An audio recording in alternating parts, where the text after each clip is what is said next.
বিকেলের টাইমটা যে আরাম করব তারও কিন্তু কোনো সুযোগ আমার নেই।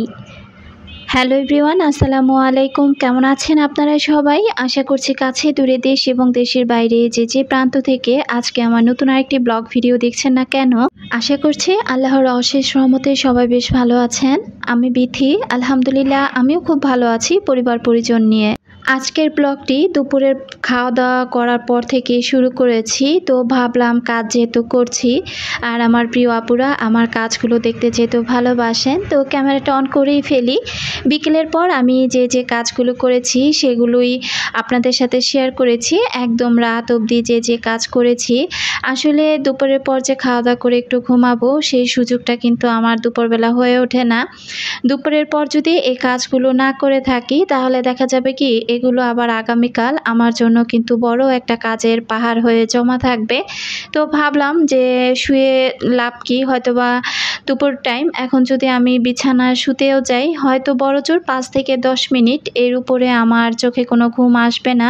হঠাৎ করেই দেখা যায় যে ঘুমাই, বিছানায় শুলে হয়তোবা 10 থেকে 5 মিনিট ঘুমাই, তারপরে হঠাৎ করে ঘুমটা ভেঙে যায়। তো এটা একটা কেমন ঘুম বলেন তো? ঘুমও মনে হয় আমাকে নিয়ে খেলা করে। তো যার জন্য আর বিছানায় গাটাই লাগাই না। তো ভাবলাম যে কাজগুলো করে ফেলি আগামীকাল, তাহলে এই কাজগুলো আর আমাকে করতে হবে না। চাইলে কিন্তু এই বেলাটুকু আমি আরাম আয়েশ করে কাটাতে পারতাম। তো এখন যদিও আমি 2-3 ঘন্টা আরাম করি, দেখা যাবে সন্ধ্যার পর বাচ্চাদের নাস্তা, তারপরে দেখা যায় আরও সাংসারিক টুকটাক কিছু কাজ থাকে, রাতের ভাত রান্না করা। তো সব মিলিয়ে কিন্তু সে কাজে আমাকে হাত দিতেই হবে। তো শুধু এই কাজটুকু বাকি রেখে আর লাভ কি, তাই আর কি এই কাজগুলো করে নিচ্ছি। কুশন কাভারগুলো ধোয়া হয়েছিল, তো কুশন কাভারগুলো আমি এই তো লাগিয়ে নিচ্ছি। আসলে ফাইবারটা একেবারে চুপসে গিয়েছে, এখানে আরও কিছু ফাইবার দিয়ে দিলে হয়তোবা দেখতে ভালো লাগবে। এই কাজটা করব ভাবছি, তবে ওইভাবে আর করা হচ্ছে না। এত কাজ করি, সংসারের কিছু কাজে একদম অলসতা ওইরকম হয় না, আবার কিছু কাজে এতটা অলসতা হয় যে ওইগুলো করতে করতেই দেখা যায় মাস দিন চলে যায়, ওইভাবে আর করাই হয় না। তো যাই হোক, এই তো আমি কভারগুলো লাগিয়ে জায়গা মতো কুশনগুলো রেখে দিলাম। এরপর চলে আসলাম বারান্দাতে। তো বারান্দার এই মরিচ গাছটার মধ্যে আমি যে কোনো একটা কিছু আর কি একটা দিচ্ছি, সেটা এই মুহূর্তে বলবো না। আসলে গাছে মরিচ আসছে না, তো আমি একটু আর কি বিরক্তিকর এই গাছটা নিয়ে, যে শুধু গাছটাকে রেখেছি, ফুল আসছে অথচ মরিচ আসছে না। তো এটা নিয়ে আমার একটু আর কি খারাপই লাগছিল। তো যেহেতু গাছে পানিটাও শুকিয়ে গিয়েছে, তো দুপুরের পরপর আর কি আবার এই গাছগুলোতে একটু পানি দিয়ে দিলাম।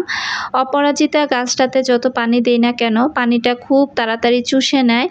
আর গাছটা কিন্তু অনেক বড় হয়ে গিয়েছে, আর মাশাআল্লাহ অনেক সুন্দর ফুল কিন্তু ফুটেছে, দেখতে ভীষণ ভালোই লাগছে।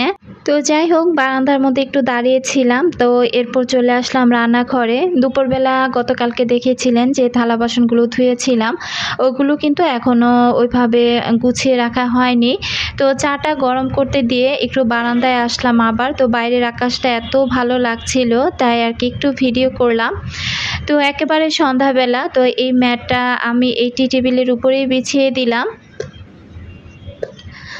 আর এরপর চলে আসলাম এই তো চা বানানোর জন্য। তো এখানে আমি আর আমার ছোট মেয়ে আর কি বিকেলের নাস্তাটা করব। বড়জন তার নানুর রুমে আছে। তো এখানে আমি টোস্ট বিস্কিট দিয়ে আর কি চাটা করে নেব, সরি আর কি দুধ দিয়ে চাটা বানাবো, আর টোস্ট দিয়ে আর কি দুধ চাটা আমি আর আমার ছোট মেয়ে খাবো। চুলায় যেহেতু গ্যাস কম, তাই আর কি চাটা বসিয়ে দিয়ে আমি একটু বারান্দায় গিয়েছিলাম। তো দেখেন চুলার আঁচ কতটা কম, এর মাঝখানে কিন্তু আমি ম্যাটটা বিছিয়ে দিলাম। আবার বারান্দা থেকে অনেক টাইম দাঁড়িয়ে এসে তারপরে কিন্তু এই যে চাটা বানাচ্ছি। তো কি আর বলবো, আসলে সিলিন্ডারটাও ফুরিয়ে গিয়েছে গতকাল রান্না করতে করতে। তো জবার আব্বুকে বলেছিলাম যে সিলিন্ডারটা ফুরিয়ে গিয়েছে, তো সে আর কি বললো যে আমাকে নিয়ে আসতে। তো সিলিন্ডার তো আর আমার একার পক্ষে তোলা সম্ভব না, তাই আর কি আমি তাকে আর কিছু বলিনি, যে সে আসলে হয়তোবা সিলিন্ডারটা তারপর সেই নিয়ে আসবে। এখানে আমি এই তো এখন নাস্তাটা করব। তো হঠাৎ করেই ক্যাবিনেটে হাত দেওয়ার পর দেখতে পেলাম যে এই জারটার মধ্যে কিছু টোস্ট রয়ে গিয়েছে। তো ভাবলাম যে টোস্টটা দিয়ে বিকেলে নাস্তাটা করে ফেলি। তো এখন চলে যাচ্ছি এই তো রুমে। আর নাস্তা খেতে খেতে আমার সকল প্রিয় আপু ভাইয়াদেরকে রিকোয়েস্ট করব, যারা ভিডিওটি ক্লিক করেছেন এখনও পর্যন্ত একটি লাইক দেননি, প্লিজ একটি লাইক দিয়ে ভিডিওটি কন্টিনিউ করবেন। আর যারা নতুন আজই আমার চ্যানেলে প্রথম ভিজিট করেছেন, যদি ভিডিওর কোথাও কোনো অংশ আপনার কাছে এতটুকু ভালো লেগে যায়, চাইলে আমার চ্যানেলটি সাবস্ক্রাইব করে আমার পাশে থেকে যেতে পারেন। আমি চা খেতে বসেছি আর এই যে ছোট যন্ত্র চলে এসেছে। তো আমার মেয়েটা কিন্তু একেবারে অনেক শুকনা। আবার কেউ ভাববে না যে আমার মেয়েটাকে আমি খেতে দেই না, আসলে খাওয়া দাওয়া যতই করুক না কেন ও একেবারে এরকমই, ওর স্বাস্থ্যের কোনো উন্নতিই হয় না। আমার দুটোটা মেয়ে কিন্তু একদম স্বাস্থ্যের দিক দিয়ে খুবই আর কি শুকনা। তো যাই হোক, আল্লাহ চাইলে কোনো একদিন আবারও স্বাস্থ্য হবে। তো এই পাশ থেকে এখন আমি থালা বাসনগুলো গুছিয়ে নেব। আর এই যে যে জারগুলো দেখতে পাচ্ছেন, এই জারগুলো আমি অফ ক্যামেরাতে ধুয়েছিলাম। এগুলোর মধ্যেও আমার কিছু জিনিস ছিল, তো ওগুলো যেহেতু শেষ হয়ে গিয়েছে তাই আর কি ভাবলাম যে এগুলো ধুয়ে ফেলি, এগুলো এখন অন্য কাজে আবার ব্যবহার করব। আর এ পাশ থেকে যে থালা বাসনগুলো ছিল এগুলো এখন আমি গুছিয়ে রেখে দিচ্ছি, যেহেতু এখন আবার আমি কাপ তারপরে প্লেট এগুলো আবার ধুবো। তো দেখা যায় ঝুড়িটার মধ্যে যেহেতু আমি পানি ছড়া দিয়ে রাখি, তো তার জন্য আর কি আগে আমি এগুলো গুছিয়ে তারপর আর কি ওগুলো ধুবো। আর জারগুলোতে এখন কিছু রাখবো না, এগুলো পরে যখন রাখবো তখন আপনাদের সাথে শেয়ার করব আর কি রাখি ওই জারগুলোর মধ্যে।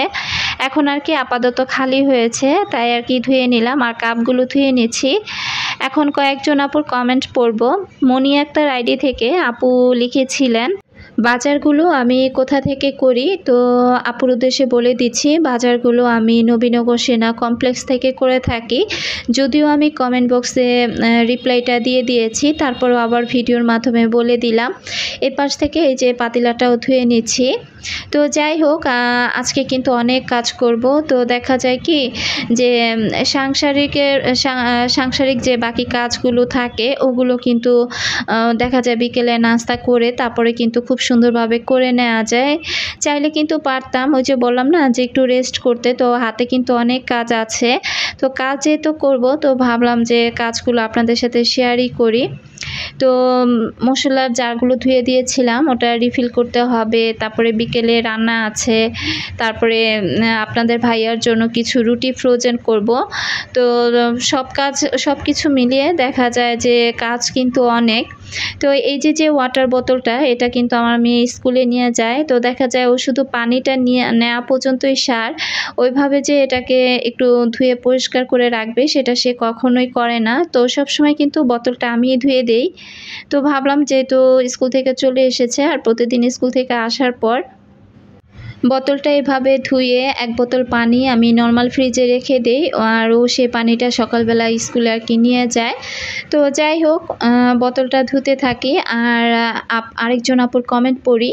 জেসমিন মণ্ডল আইডি থেকে আপু খুব সুন্দর একটা কমেন্ট করেছেন। আসলে আমি কাজ করতে করতে কিন্তু কারেন্ট চলে গিয়েছিল, তাই আর কি ওইটুকু অংশ অন্ধকার দেখলেন। তো 5 মিনিট পর আবার কারেন্টটা চলে এসেছে, আবার ক্যামেরাটা অন করেছি। এখানে আমি বুটের ডাল ভিজিয়ে রাখবো আর কি, সকালে ডাল রান্না করব বুটের ডাল, তাই আর কি ভিজিয়ে রাখছি। তো আমি কিন্তু চুলায় গরম পানি দিয়ে দিয়েছি, ফুটন্ত গরম পানিটা দিয়ে ভিজিয়ে রাখলে ডালটা তাড়াতাড়ি ভিজে যাবে। আর সকালবেলা আমি সিদ্ধ করে তারপর আর কি ডালটা রান্না করে নিব। তো জারটা আমি রেখে দিলাম আমার জায়গা মতো। এখন আপুর কমেন্টটা পড়ি। জেসমিন মণ্ডল আইডি থেকে আপু লিখেছিলেন, তুমি কিন্তু একটি সংসারের গিন্নি নয়, ভালো রং মিস্ত্রি, একেবারে 10 ভুজা। একটা মেয়ে যে চাইলে সব কাজ করতে পারে, তুমি তার প্রমাণ। তোমার থেকে অনেক কিছু শিখতে পারলাম। খুব ভালো থেকো, আরও এগিয়ে যাও। তো অসংখ্য ধন্যবাদ আপু, তুমি এত সুন্দর একটি কমেন্ট করেছো। আর তুমি সবসময় আমার ভিডিও দেখো আর সুন্দর সুন্দর কমেন্ট করো, তো সত্যিই খুব ভালো লাগা কাজ করে। তো মন থেকে অনেক অনেক দোয়া রইল তোমার জন্য আপু। তো এই পাশ থেকে আমি এই যে মশলার জারটা এখন রিফিল করে নিচ্ছি। তো বেশি মশলা রিফিল করব না, কারণ এটাতে কিন্তু অনেক মশলা ধরে, এক একটা বক্সের তাকগুলো কিন্তু অনেকটাই গর্ত। তো দেখা যায় অল্প পরিমাণে রিফিল করব যেন মশলাগুলো তাড়াতাড়ি ফুরিয়ে গেলে তারপর আবার আমি মশলার বক্সটা নতুন করে ধুয়ে আবার যেন মশলা নতুন করে রিফিল করে নিতে পারি। তো যাই হোক, যেহেতু বাটিগুলোর মধ্যে অল্প অল্প মশলা ছিল যেগুলো আরও মশলা নেওয়ার দরকার, তার জন্য আর কি আমি জারটা নিয়ে আসলাম। আর জার থেকে এখন আমার যতটুকু দরকার সেই মশলাগুলো আর কি আমি তুলে নিব। তো আসলে কি, যারা কাজ পাগল মানুষ তারা কিন্তু কাজ অনেক ভালোবাসে। তো আসলে না ইচ্ছে আর কি করছিল না যে কাজটা করি, পরে আবার ভাবলাম যে এখন যদি না করি, সকালবেলা উঠে বাকি সাংসারিক কাজকর্ম সেরে এই কাজগুলো কিন্তু আমাকেই করতে হবে, তাহলে আর ফেলে দিয়ে লাভ কি। তো কাজটা আমি করেই ফেলি। তো তাই আর কি কাজটা করে নিচ্ছি। আর কাজটা করতে করতে মনে হলো যে আমার এই কাউন্টার টপের এই পাশটা একটু আর কি আঠা আঠা মনে হচ্ছে। তো আমি যেহেতু প্রতিদিন এটাকে সাবান দিয়ে ওইভাবে ক্লিন করি না, তাই আর কি আমি এটা এখনই একটু সাবান দিয়ে এই কাউন্টার টপটা আর কি ক্লিন করে নিব। তো তার আগে মশলা জারটা ভালো করে একটু রিফিল করে নিলাম। আচ্ছা, আরেকজন ভাইয়ার কমেন্ট পড়ি। আমার কোনো একজন ভাইয়া আমাকে এর আগের ভিডিওতে কমেন্ট করেছিলেন যে আমি যেন আমার ইউটিউবের চ্যানেলে যে পিকচারটা দেয়া আছে সেটা যেন আমি চেঞ্জ করি, সেখানে নাকি আমাকে একটু মোটা মোটা লাগে। তো আসলে ভাইয়াটার উদ্দেশ্যে আমি বলছি, ভাইয়া বা অবশ্য আমার থেকে হয়তো অনেক ছোটই হবে। তো যাই হোক, সেই ভাইয়াটার উদ্দেশ্যে বলে দিচ্ছি যে আসলে এখানে যেহেতু আমি কাজ করতে এসেছি, এখানে আমি নিজের ছবি বা নিজের চেহারাকে প্রেজেন্ট করতে আসিনি। তো এখানে যেহেতু কাজের জায়গা, আমার ভিউয়ার্স আপুরা বা ভাইয়ারা ভালোবেসে আমার কাজগুলো দেখে থাকে। তো সেখানে কিন্তু ওই ছবিটা কোনো ফ্যাক্ট না, আর ছবিটা আমি চেঞ্জও করব না, যেহেতু এই ছবিটা আমার চ্যানেলটা মনিটাইজেশন হওয়ার আগ থেকেই আছে। তো আসলে আমি মোটা বা চিকন সেটা কোনো বিষয় না, আসলে আমার যে কাজগুলো আমার দর্শকরা ভালোবাসে সেটাই হলো মেন। তো যাই হোক ভাই, আপনি বলেছেন আর আমি আন্তরিকভাবে দুঃখিত যে আমি ছবিটা চেঞ্জ করতে পারছি না। মোটা লাগুক বা চিকন লাগুক, আসলে বয়স যেহেতু হয়েছে মোটা তো লাগবে, এটাই স্বাভাবিক। বয়সের সাথে সাথে কিন্তু মানুষের শারীরিকের গঠনেরও একটা পরিবর্তন আসে। তো এই পাশ থেকে আমার এই যে কি বলে, আমি যে চামচ রাখি, তো এখানে কিন্তু কয়েকটা থাক, প্রায় 5টা তাক আছে। দেখেন ছোট বড় মেজো সেজো সব রকমের চামচই কিন্তু রাখা যায়। তো আমি নিজেই কিন্তু এটা ব্যবহার করি, আবার আমার 2 মেয়েও করে। বেশিরভাগ সময় দেখা যায় কি আজকে গুছিয়ে রাখছি, কালকেই হয়তোবা এটা আবার এলোমেলো হয়ে যাবে। তো যতই গুছাই না কেন এলোমেলো হবে, এটাই স্বাভাবিক। আর কাউন্টার টপটা ভালো করে মুছে নেওয়ার পর চাইছিলাম যে একটু অন্যভাবে গুছিয়ে নেব। আসলে আমরা মেয়েরা কিন্তু এক জিনিস একভাবে দেখতে বেশি একটা পছন্দ করি না, মাঝে মাঝে একটু উলটপালট করে রাখলে দেখতে কিন্তু বেশ ভালোই লাগে। তার জন্য কিন্তু আমি এই যে মশলার বক্স, চামচদানি সব কিছু কিন্তু একটু এদিক সেদিক করে নিচ্ছিলাম। তো কোনোভাবে আর কি জায়গা হচ্ছিল না আমি আসলে যেভাবে রাখতে চাচ্ছিলাম। তো যাই হোক, ডানে বামে, বামেরটা ডানে, সামনেটা পিছনে, পিছনেটা সামনে, এভাবে করে কিন্তু আমি এই তো সাজিয়ে নিলাম। আর গাছ থাকবে না তা তো হয় না, তো এখানে আমি একটা সিঙ্গোনিয়াম গাছ আর কি রেখে দিলাম, আর তেলের জারের পাশে আমার লুসনিগুলো রেখে দিলাম। তো যাই হোক, মোটামুটি কাউন্টার টপটা সব কিছু সুন্দর করে গুছিয়ে নিয়ে এরপর কিন্তু আমার সাহেব চলে এসেছে। তো আমাকে ফোন দিয়েছে সিলিন্ডারটা যেন আমি একটু নিচে নিয়ে যাই। আর কত কাজ করবো রে ভাই বলেন, কাজ করতে করতে তো জীবনটাই টানা টানা করে ফেললাম। তো দেখেন এখন এই সিলিন্ডারটা নিয়ে আমাকে নিচে যেতে হবে। তো তার একটা উক্তি আছে সব সময়, আমি নাকি সারাদিন বাসায় কি কাজ করি। তো আসলে আমি যে কি কাজ করি এটা আমার সকল প্রিয় ভিউয়ার্স আপুরাই কিন্তু ভালো করে জানেন। তবে সবচেয়ে দুঃখের বিষয় হলো যে আমার ঘরের সাহেবই জানে না যে আমি কি কাজ করি। তো আমি মাঝে মাঝে আমাকে আর কি যখন সিলিন্ডারটা আমি নিচে নিয়ে গেলাম, তখন আর কি আমাকে বলতেছে যে সারাদিন কি করেছো, সিলিন্ডারটা এসে নিয়ে যেতে পারলা না। তো আমি তাকে একটা উত্তরে দিলাম যে ভাই আমি সারাদিন খেয়ে দিয়ে বিছানায় শুয়ে টান টান হয়ে ঘুম পারছি। এছাড়া তো আমার আর কোনো কাজ ছিল না। তো কি আর বলবো বলেন, তার কথার উত্তরই ছিল আমার উত্তর ছিল এটা, তার প্রশ্নের উত্তর। তো যাই হোক, তারপরে সিলিন্ডারটা দুইজনে মিলে তুলে তারপরে এই যে সেট করে নিলাম আর ভাতটা বসিয়ে দিলাম। আর সাহেবকে এখন থেকে চিন্তা করেছি সকালবেলা প্রতিদিন আমি নাস্তা আর কি খাইয়ে দিব, তাই আর কি অফ ক্যামেরাতে এই যে 2 দিনের জন্য রুটিগুলো বেলে নিয়েছি। এই রুটিগুলো আমাদের সবার আর কি 2 দিন খুব সুন্দরভাবে হয়ে যাবে। অফ ক্যামেরাতেই রুটিগুলো বেলে নিয়েছি আর এগুলো ঠান্ডা করেও নিয়েছি। আর হালকা কিন্তু আমি একটু সেকে নিয়েছিলাম। তো এখন একটা একটা করে রুটি ঠান্ডা হওয়ার পর বক্সে তুলে নিচ্ছি আর এগুলো সুন্দর করে সব এখন আমি নর্মাল ফ্রিজে রেখে দিব। তো রাতের মতো কাজ শেষ, আল্লাহ যদি বাঁচিয়ে রাখে আবার সকাল থেকে কাজে লেগে যাব। এখনও শেষ হয়নি, এদেরকে খাওয়া দাওয়া করাবো, থালাবাটি ধুবো, তারপরেই না কাজ শেষ। আর আমিও আজকে আপনাদের কাছ থেকে বিদায় নিচ্ছি। আল্লাহ হাফেজ।